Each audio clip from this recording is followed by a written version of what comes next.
বয়স্কদের নিয়ে বেড়ানোর প্ল্যান করছেন? অবশ্যই মাথায় রাখুন এই বিষয়গুলি। এগিয়ে না পিছিয়ে, আমরা আছি বর্তমানে, আপনার ফোনে, আপনার মনে।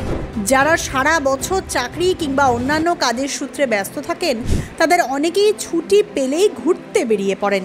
তাছাড়া ভ্রমণ শরীর এবং মন উভয়কেই তরতাজা করে। তাই ব্যস্ততার মাঝেও ভ্রমণের জন্য কিছুটা সময় বের করে নেওয়া আমাদের প্রত্যেকেরই উচিত, কারণ এটা অনেকটা থেরাপির মতো কাজ করে বলেই চিকিৎসকদের একাংশ পরামর্শ দিয়ে থাকেন। তবে পরিকল্পনা বাস্তবায়ন করতে অনেকে দুরু বুকে বাক্স প্যাটরা গোছাতে শুরু করেন পাহাড়, অরণ্য, সমুদ্র দর্শনের জন্য। কিন্তু বাড়িতে বয়স্করা থাকলে তাদেরকে নিয়ে একটু সচেতন হতে হয়।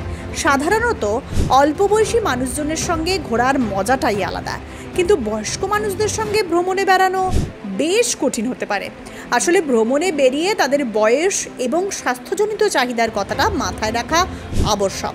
আর অতিমারির পর থেকে তো বয়স্ক মানুষদের নিয়ে ভ্রমণ করা বেশ কঠিন হয়ে উঠেছে, কারণ সংক্রমিত কিংবা অসুস্থ হওয়ার আশঙ্কা থেকেই যায়। তাই দেখে নেওয়া যাক বয়স্ক মানুষদের নিয়ে সহজে ভ্রমণ করার কিছু টিপস, যাতে আনন্দে ঘোরার সময় কোনো রকম অসুবিধার সম্মুখীন না হতে হয় তাদের। এতে বেড়ানোটাও অনেক মসৃণ হবে। ধৈর্য রাখতে হবে, যা আমাদের অর্থাৎ কম বয়সীদের জন্য সহজ, তা বয়স্ক মানুষদের জন্য সহজ নাও হতে পারে। এটা সবসময় মাথায় রাখা জরুরি। তাই এক্ষেত্রে প্রচুর ধৈর্য ধরতে হবে। ভ্রমণে বয়স্ক মানুষদের নিয়ে যাওয়ার ক্ষেত্রে তাদের সুবিধা অসুবিধার দিকটাও খতিয়ে দেখতে হবে। সাধারণত তাদের নিয়ে চলাফেরার জন্য সময় একটু বেশিই লাগে।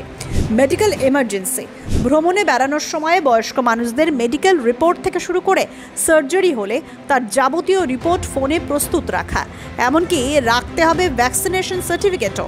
আর যে সমস্ত ওষুধ প্রতিদিন খাচ্ছেন সেটাও পর্যাপ্ত পরিমাণে সঙ্গে রাখা ভালো। প্রয়োজনে চিকিৎসকদের ফোন নম্বরও সঙ্গে রাখা উচিত।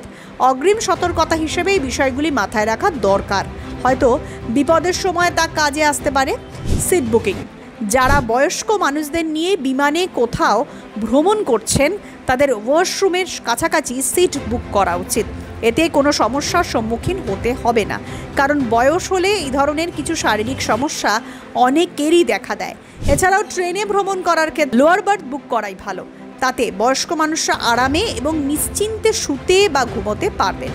বয়স, এসি ট্রেন কিংবা এসি গাড়িতে ভ্রমণ করার সময় বয়স্ক মানুষদের ঠান্ডা লাগার সম্ভাবনা বেশি থাকে। তাই দূরে কোথাও ভ্রমণ করার আগে তাদের জন্য পর্যাপ্ত পরিমাণে গরম জামাকাপড় প্যাক করে নিতে ভুলবেন না যেন।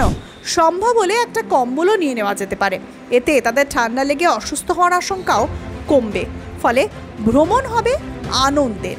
তাই এরই মধ্যে আপনার পরিবারে বয়স্কদের নিয়ে কোথাও ভ্রমণের পরিকল্পনা থাকলে অবশ্যই এই বিষয়গুলি মাথায় রাখবেন।